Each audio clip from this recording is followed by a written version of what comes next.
কিছু কিছু মানুষ আছে তাদের থেকে আপনি দূরে না থাকলে আপনার জীবনে দুর্যোগ নেমে আসতে পারে। এদের থেকে বিরত থাকা আপনার কর্তব্য।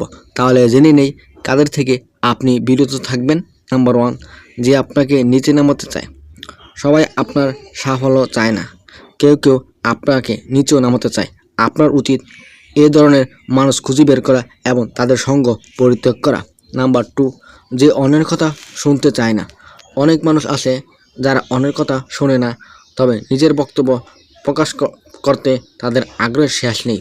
এ ধরনের মানুষগুলো কখনোই অন্যকে মূল্যায়ন করে না, তাই এদের থেকে বিরত থাকা আপনার কর্তব্য। নাম্বার 3, কথায় রসবোধ নেই যার।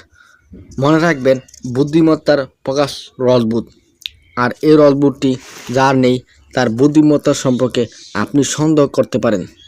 এই ধরনের মানুষের মানসিকতাও কিছু ঘাটতি আছে, তাই তাদের থেকে দূরে থাকবেন। নাম্বার 4, আপনার নিত্য প্রতিযোগী। আপনি যার সঙ্গে নিয়মিত তুমুল প্রতিযোগিতা আসছেন বা কিংবা প্রতিযোগিতা করছেন, তার সঙ্গে সবসময় মিলামিশা করা ঠিক নয়। এতে আপনার অমঙ্গল হতে পারে। তার থেকে আপনি 10 হাত দূরে থাকবেন। নাম্বার 5, অতীতে যে আপনাকে পিছনে টেনে ধরেছিল। আপনার কি এমন কোনো বন্ধু রয়েছে যে অতীতে আপনার পথের কাঁটা ছিল? এই ধরনের মানুষ আপনার ফ্রেন্ড লিস্টে থাকলে আপনার ক্ষতি হতে পারে। তাই যত দ্রুত সম্ভব এই ধরনের মানুষগুলোকে ফ্রেন্ড লিস্ট থেকে ব্লক করে দিন, কেননা সে তার আগের কাজ আবার শুরু করতে পারে। নাম্বার 6, যে চলে গেছে। আপনাকে ফেলে যে চলে গেছে, পরবর্তী টাইমে ফিরে আসলেও তার সঙ্গে যাবেন না, তাকে আপনি ত্যাগ করবেন, কারণ সে যে আবার চলে যাবে না তার কোনো গ্যারান্টি নেই।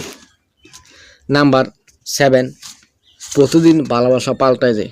যাদের ভালোবাসা কোনো নির্দিষ্ট বিষয়ে স্থির থাকে না, তাদের মনোভাব কোনোভাবেই ভালো হতে পারে না, কারণ সে যদিও আপনাকে ভালোবাসে, আপনাকে পছন্দ করে, তবুও তা সাময়িক।